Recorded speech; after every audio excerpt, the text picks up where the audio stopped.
नमस्कार, news capital express देख रहे हैं आप। मैं हूं आपके साथ गुंजन। राजधानी भोपाल के हिलालपुर बस स्टैंड के समीप मुस्कान क्लिनिक का शुभारंभ doctor Vijay Kumar Shravan, doctor Vijay Kumar BAMS CCH and clinic psychology PG के साथ साथ एक समाज सेवी भी हैं। डॉक्टर विजय कुमार श्रवण ने समाज सेवा को दी एक नई उड़ान, पिता के द्वारा दिए गए संस्कार को जन जन तक पहुंचाने का लिया प्रण। समाज की सेवा में ही और एक निजी सेवा में हूँ जो है, तो उनका बड़ा हम पर प्रभाव पड़ा है और हम लोगों ने बहुत ही आर्थिक परिस्थिति को ध्यान में रखते हुए अपनी शिक्षा को ग्रहण किया, इस व्यवसाय को अपनाया कि जब तक जिएंगे बाबूजी ने जो हमें शिक्षा प्रदान करी है, जो मार्गदर्शन दिया है, उसी का अनुसरण करेंगे।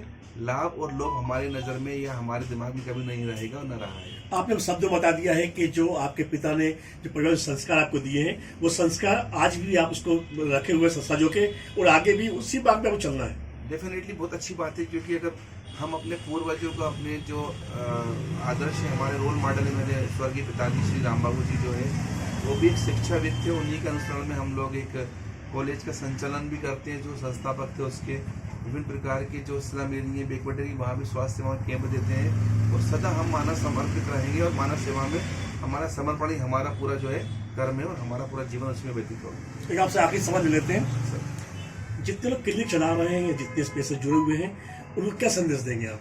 मैं तो यही कहना चाहूँगा भाई, देखिए आप अपने नित्य कर्म जो आपको मिला हुआ करने के लिए दिनचर्या के हिसाब से आप मानव सेवा कीजिए। जो आपका जायज़ पैसा लगता है, जो लीगल फीसेस लगती है, वो लीजिए और यहाँ तक हो सके जो शासन की योजनाएं हैं या प्लान है उनको मार कर दीजिए। कोई गरीब आदमी आता है तो डेफिनेटली उसको वहाँ पहुँचा दीजिए, यहाँ पर उसका पैसा भी बचे और उसको स्वास्थ्य सेवा का लाभ भी मिले।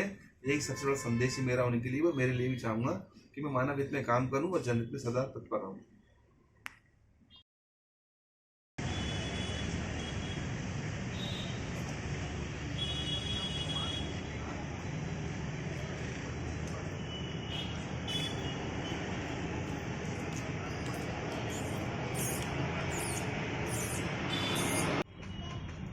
जैसा आपने एक नई क्लिनिक की शुरुआत की है आपने, तो इस जगह पे आप इसी जगह क्यों चयन किया आपने?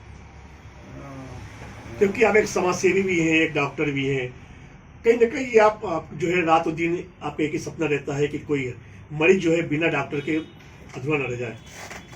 अच्छी बात है, आपने ये जगह का स्थान का जो मुझसे पूछा है। मेरा मानना ये है कि सेवा करने के लिए कोई स्थान की आवश्यकता नहीं होती है। जब मुझे लगा कि यहाँ पर आसपास कई गार्डन्स हैं, कई पब्लिक है, क्राउडी है, दूसरा हमारे हिलालपुर बस स्टैंड पर मुझे स्वास्थ्य सेवाओं में कुछ कमी सा लगा कि यहाँ पर जो है अगर बैठा जाए तो जन सेवा अच्छी की जाती है। एक पर्टिकुलर समुदाय है यहाँ पर पूरा, उसकी सेवा के साथ साथ जन सेवा हमारी प्राथमिकता रहती है, स्थान प्राथमिकता नहीं है। और मैं समाज सेवा के साथ साथ जो है स्वास्थ्य सेवाओं में भी अपना योगदान विगत 17 सालों से दे रहा हूँ। जो है चिकित्सा के क्षेत्र में जुड़ा हुआ हूँ और मानव सेवा ही हमारा परमो धर्म है। डॉक्टर को कहीं ना कहीं इस धरती का भगवान कहा जाता है, भगवान कहा जाता है।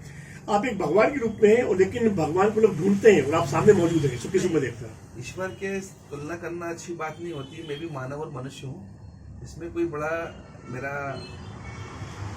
योगदान नहीं है कि मैं ईश्वर के तुल्य का हूँ।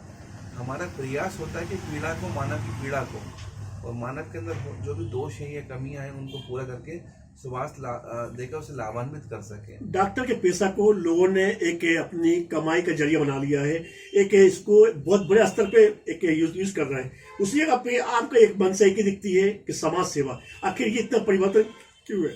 परिवर्तन ये रहता है कि जो व्यक्ति अपना अतीत गरीबी में आता है, आर्थिक तंगी से जूझ के आता है, तो उसको ये सब चीज़ें ध्यान में रहती है। और मेरा भी यही मानना है कि स्वास्थ्य सेवाओं में मानव सेवा को प्राथमिकता को ध्यान रखते हुए मानव को दर्द रहित, दर्द मुक्त और सेवा से परिपूर्ण करके उस लाभान्वित करना चाहिए, ना कि पैसे पे ध्यान दें।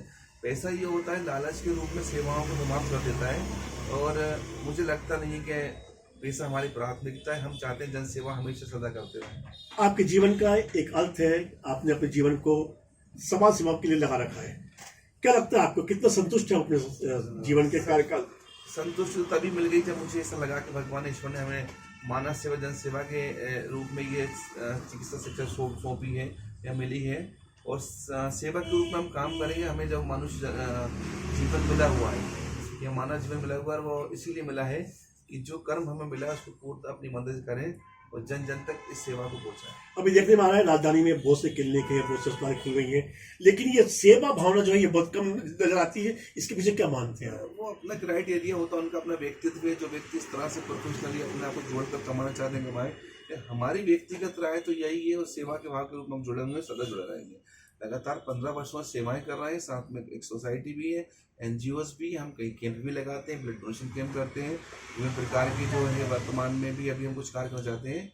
आज नव वर्ष का जो इंग्लिश कैलेंडर के हिसाब से आज जो प्रथम दिन था, तो हम 365 दिन लगातार नियमित रूप से काम करना चाहते हैं और स्वास्थ्य सेवा, मानव सेवा, चिकित्सा क्षेत्र में जब तक सांस है तब तक हम लोग सेवाएं देते रहेंगे, ये मेरा सोचना है। आज ये जो गरीब कहा जाता है, जिनको जो सोशल मीडिया में कहा जाता है, उनको एक डर है इनके मन में कि डॉक्टर यानी कि एक लूट, डॉक्टर यानी कि एक परेशानी का सबब, मैं आपकी डॉक्टर यानी कि एक उनकी जो उन पर उल्टी परेशानी सुना जाता है। नहीं, आपका कहना सोचना ठीक है कि भाई डॉक्टर के प्रति लूट या जो भी, लेकिन आप ये देखिए कि मध्य प्रदेश शासन के साथ साथ केंद्र सरकार ने जो आज के आम आदमी के लिए जनहित में योजनाएं जारी की, चाहे वो आयुष्मान कार्ड हो, लाडली बहना योजना हो, जितनी भी स्वास्थ्य सेवाएं, उसका लाभ जन जन को मिल रहा है, इसमें कोई दो राय नहीं है और हम चाहते हैं वो लाभ मिलता रहे साथ में। लेकिन अगर हम निश्चित सेवाएं करते हुए इसमें सहयोग देंगे तो ये भी हमारा सौभाग्य है।